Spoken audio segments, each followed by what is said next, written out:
Once upon a time, in the heart of a bustling city where skyscrapers kissed the sky and fortunes were made overnight, there lived a man named Alexander Gray, a self-made millionaire whose life had been built upon sleepless nights, relentless ambition, and the burning desire never to return to the poverty of his childhood. But despite all his wealth, his palatial home, and the admiration of those who envied his success, there was one corner of his life that money could not mend.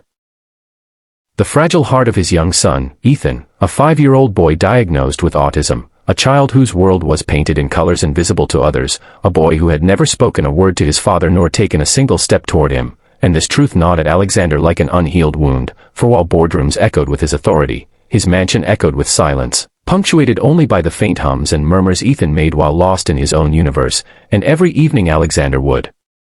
return home in his sharp suit, loosen his tie, and watch from the doorway as his son sat on the carpet surrounded by wooden blocks, endlessly stacking and unstacking them with an intensity that no business partner of Alexander's had ever shown. Yet Ethan never looked up, never reached out, never acknowledged the men who so desperately wanted to be his hero, and Alexander's heart, which had conquered empires of finance, was powerless before the fortress of his son's silence, until one day, when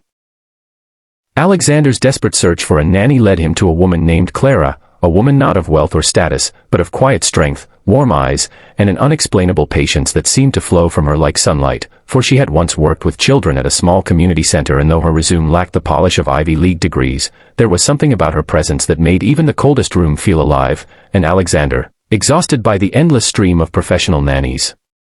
who came and left after declaring Ethan too difficult, reluctantly hired her, expecting little and bracing for another disappointment. Yet from the very first morning Clara entered the Gray mansion, something imperceptible shifted, for unlike others who tried to force Ethan into their world, Clara sat silently on the carpet beside him, folding her hands in her lap, and simply waited, breathing in rhythm with him, matching his stillness with her own. And when Ethan stacked his blocks, she quietly placed a block next to his tower, not interfering, not correcting, just sharing the moment. And though Ethan did not look at her, his hands paused for the briefest second, a flicker of recognition in his gaze, and Alexander, watching from the doorway, felt something stir within him, an emotion he had almost forgotten, hope. And the days that followed wove themselves into a tapestry of tiny miracles, for while Ethan still avoided eye contact with his father, he began to show small signs of trust with Clara, allowing her to hum gentle tunes as he played, tolerating her presence close by, and even accepting her hand guiding his when he struggled with a puzzle. And Alexander found himself both amazed and jealous, for though he poured millions into therapies, specialists, and programs, nothing had broken through to his son like the soft patience of this ordinary woman. And one evening, after a long day at the office, Alexander returned home weary and frustrated from a failed deal, only to hear a sound that stopped him cold.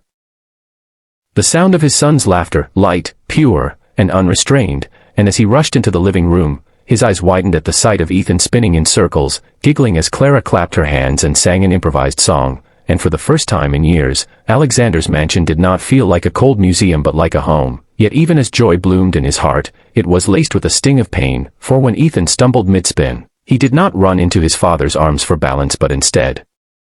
reached instinctively toward Clara, and in that fleeting gesture lay the truth Alexander had long feared.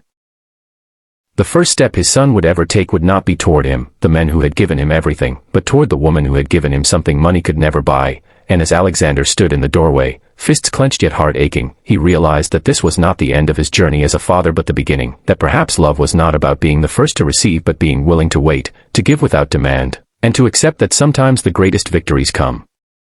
not in boardrooms but in living rooms where a child finally dares to take a step. And thus chapter 1 of this story closes with Alexander's silent vow that he would not allow jealousy to consume him, but rather he would learn from Clara, he would humble himself, and he would fight. Not for deals, not for empires, but for the one relationship his soul craved above all others, the bond between a father and his son. And little did he know, the journey ahead would test him in ways no business ever had, leading him to discoveries about love, patience, and sacrifice that would change the course of his life forever.